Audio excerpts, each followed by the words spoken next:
200 years ago, in 1826, the world's first photograph was taken. In 1863, Valuyev, Minister of Internal Affairs of the Russian Empire, issued a law forbidding religious and educational literature in the Ukrainian language. In 1876, Emperor Alexander II of Russia issued a decree banning the use of the Ukrainian language in print. Today, when all eyes are on celebrities wearing couture inspired by art of different origin during the annual Met Gala at the Metropolitan Museum of Art in New York, I wanted to visit the museum and see how Ukraine is represented there through the ages. It's not easy to inspire a dress based on a painting that is not on view, created by a Ukrainian artist who not only didn't pose for pictures, but for centuries was told not to speak or write. Has anything changed? Who would be better to ask than Ms. Iryna Forostyan, Chair and CEO of FRAC, the Fund for Research of Ancient Civilizations, and founder of the Museum of Trypillya in upstate New York. Ms. Iryna, welcome. I love this museum. I work 13 beautiful years, and I like bring my people, my friends, to this gallery. It's Neolithic, it's ancient Greek and Etruscan, which is our brothers. And we're joking, if someone from Ukraine don't know how to read English, they're gonna say, oh, Trypillian art in Metropolitan Museum, how happy we are. Unfortunately not. But as you see, 3000 BC, it's almost same what we have in Ukraine 5,000, 2,000 years before. It's those masters who touch, who create, who sign by beautiful embroidery line, symbol of life, symbol of harmony, and symbol of continuous living people in this planet. Ancient history of Ukraine. We have thousand and thousand years of history. We talk about 40,000 years that the same people live in the same land and they keep same tradition, which is proved by archaeologists, by genetic scientists. Here is catalog which present exhibit in New York. And as you see, here we have Trypillian, which is Neolithic, 5,700 BC, 2,300 BC. And those exhibit was not just about history. Those exhibit was about non-stop tradition, life, nation, people who live on those land, who love this land, who defend this land thousand and thousand years. Unfortunately, we do not have yet here in the Metropolitan Museum some artifact Neolithic time, but we have much later artifact. We have reaping, not raping as a Moscovian present our north neighborhood take not just territory, they take name, they take history, they take art, and unfortunately those work continuing until today. This museum has sculpture by very famous Archipenko, who also was impressed by Trypillian art. We see here mother, which is the earliest sculpture, mother and child. It's a Trypillian figurine. I would like to mention the name of Vikenty Khvoyka, who was discovered our Trypillian culture. So Trypillya give name of the whole culture, but also what he does has a courage to call this not just ancient culture, they call civilization, and present scientists world, which was very unfriendly to those regions now we call Ukraine. There was Tsar, there was Imperia, who was very careful about name those who live above Moscow. And also when Bolshevik came to Ukraine and they start discover history, they start see the riches, and there was big tragedy because lots of name Hrinchenko, there was repressed, they was killed, they was sent to the Siberia. Also, we would like to mention name of Oleg Oldrich. In 23 years, he was professor of philosophy and history. He has opened gold door to the whole European world. But he says, my motherland need me now because my motherland in a fire of war. And he became warrior. He became defender. Unfortunately, he paid price of his life to defend his country. And the first look, it's a simple things, but this is very part for making clothes, tapestry, is some other necessary things for living.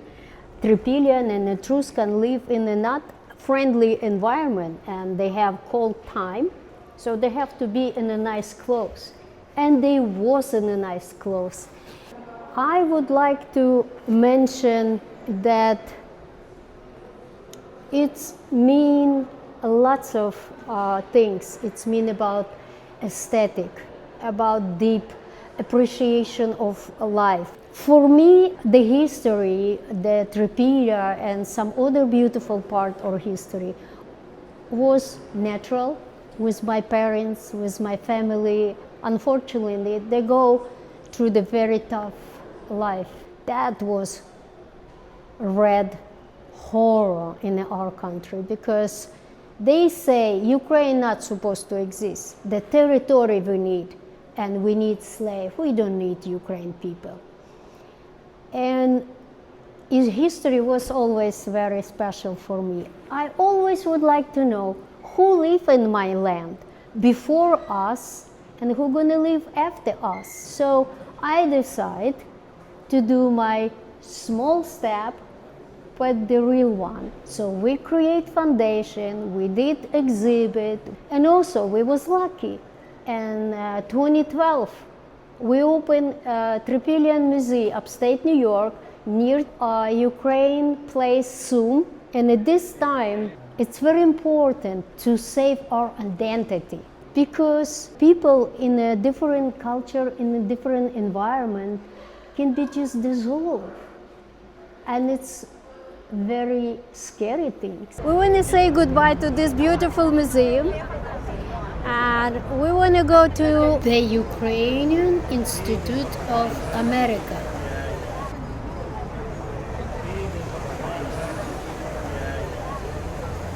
Native American history, and we have again a lot of similarity because the people who saved the roots, they have similarity, they have same principles, same understanding of world, spirituality. So that was a reason why we named Foundation of Ancient Civilization. We was lucky in 2010 we have privilege to organize a big art historical exhibition. 3 levels of this beautiful building was full of Ukraine art, and all American, all guests of New York and guests of who visit Metropolitan Museum has opportunity to know a little bit about Ukraine history and Ukraine tradition.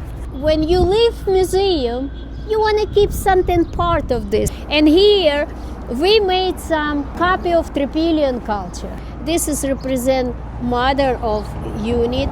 This also we call Berehina, mother. And here it's a replicant cross, which is more than 6,000 years old, found in Ukraine Chernihiv region. We have many problems, and one of them is return to the real name. The Ukraine have to have the same original name, Rus, not Kiev, not Moscovium, not Yaroslav, not black, not red, Rus, because Rus was the state imperial one. What they did later on, we know propaganda, we know how the Moscow call scientists, which is not scientists, it's a paid political people who creates history in the way when the Moscow is number one and everybody else it's something else.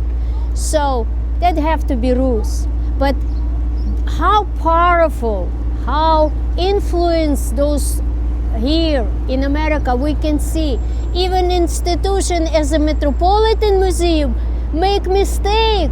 They make Kiev Rus instead of just Rus by origin historical document. One of the things I would like to present, it's a little book made by very nice, ordinary Ukrainian woman who came here in America and made very hard living and still make embroidery, very nice clothes, even for later on for very famous people, for Hollywood star. And what she does, very simple things. She uses archaeologist stuff, artifact, and embroidery, the same region. And they show how tradition keep through the century, through the thousand and thousand years. The Moscow put so many million, not million, $1 million here in America, in Europe, in Britannia, to provide Ruski Mir, which is not Ruski, it's Moskovsky Mir, and present our art, our history, our name, our famous people as a Moscow. Why we allowed to do this? Because most of people not educated in the history sense. They don't know history. They know it only from media, from TV, which is 80%, 90% propaganda. Who did propaganda? Who pay money? And it's very important that Ukraine art, Ukraine history have to be presented by Ukraine people, Ukraine scientists, not somebody else. Like example here in Metropolitan, when you look a list of Ukraine art, only few of them display, some of them in the special storage, and like example, part embroidery. And what? Guess what? Gift by noble Russian family. And the whole 3 pages about those noble Russian family. And nothing about culture, nothing about art, nothing about embroidery, nothing about who make those embroidery. So, what we have to do, we have to talk, we have to ask, we have to be tough, but we have to be intelligent. And what we have to be proved that this is the truth, because we have archaeologists proof, we have history, we have genetic proof. We have tons of beautiful, talented, intelligent Ukraine who can present themselves. Because when somebody else read those, they say, why somebody else have to present those poor people? Yeah, it's a logic question. So why continues this post-Sovietsky practice to present whole country, which is the biggest country in Europe, the oldest history, somebody else who has 300-year history, who steal the name, who steal the language, who steal the history from somebody else and try to represent them, the owner? It's no logic. As an ancient master, say one simple things. You have to know who you are, and the truth is here and now.